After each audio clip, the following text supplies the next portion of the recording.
Les Olympiques de Gatineau étaient de retour à l'entraînement aujourd'hui, en retard de 2-0 dans leur série. Ils vont vouloir renverser la vapeur demain au centre Slush Poppy. Yannick était là-bas ce matin. Et Yannick, il faut dire que l'efficacité de l'avantage numérique, c'est ce qui revient beaucoup. 0-11, Caroline, jusqu'à maintenant dans cette série face au Husky de Rouyn-Noranda. 0-7 dans le deuxième match samedi. Donc, tout le monde est d'accord. On devra faire mieux avec l'attaque massive des Olympiques de Gatineau. Le mot inacceptable qui est souvent revenu également. Des rencontres aussi qui ont été marquées par une bonne rivalité. Avant la série, on disait à Jérémy Mainville, le capitaine, ça va être une série pour toi spéciale, Jérémy, parce que tu as joué là pendant tes 2 premières saisons dans le hockey junior.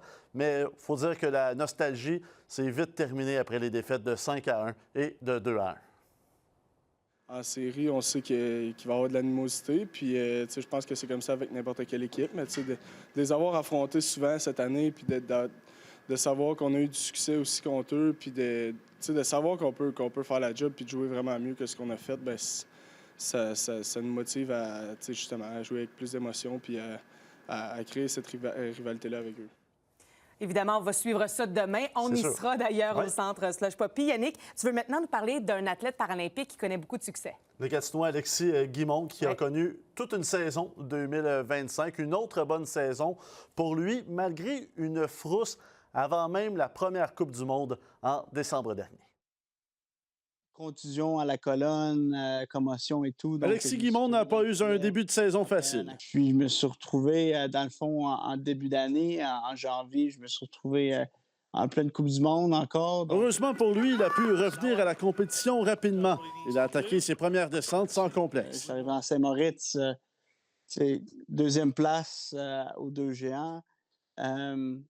Puis ensuite, je suis allé à San Caterina, en Italie, avec une 3e place en descente. Donc, je me suis trouvé quand même en plein où j'avais arrêté. Connaître ce genre de succès l'a aidé à laisser cette vilaine chute derrière lui. Oui, la blessure a quand même causé un petit changement de plan, mais pour moi, ça n'a pas changé l'avenue principale de ce que je voulais faire durant la saison.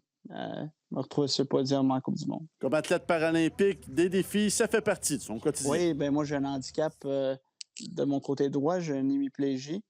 Donc, c'est ça j'ai une certaine limitation de mouvement, certaines limitations. Pour moi, mon handicap, ça fait juste partie de mon quotidien. C'est juste ma réalité à moi. C'est pas un obstacle pour moi. Il a finalement terminé la saison avec 3 médailles de bronze en Suisse. De quoi le mettre en confiance pour 2026, une année paralympique. Et il reste toujours des petites étapes. C'est jamais vraiment clair. On se situe dans une vraiment bonne position en ce moment pour y aller. Mais il faut quand même l'année prochaine se qualifier puis établir c'est qui qu'on amène au jeu. Yannick Saint-Denis, RNC Nouvelles, Gatineau.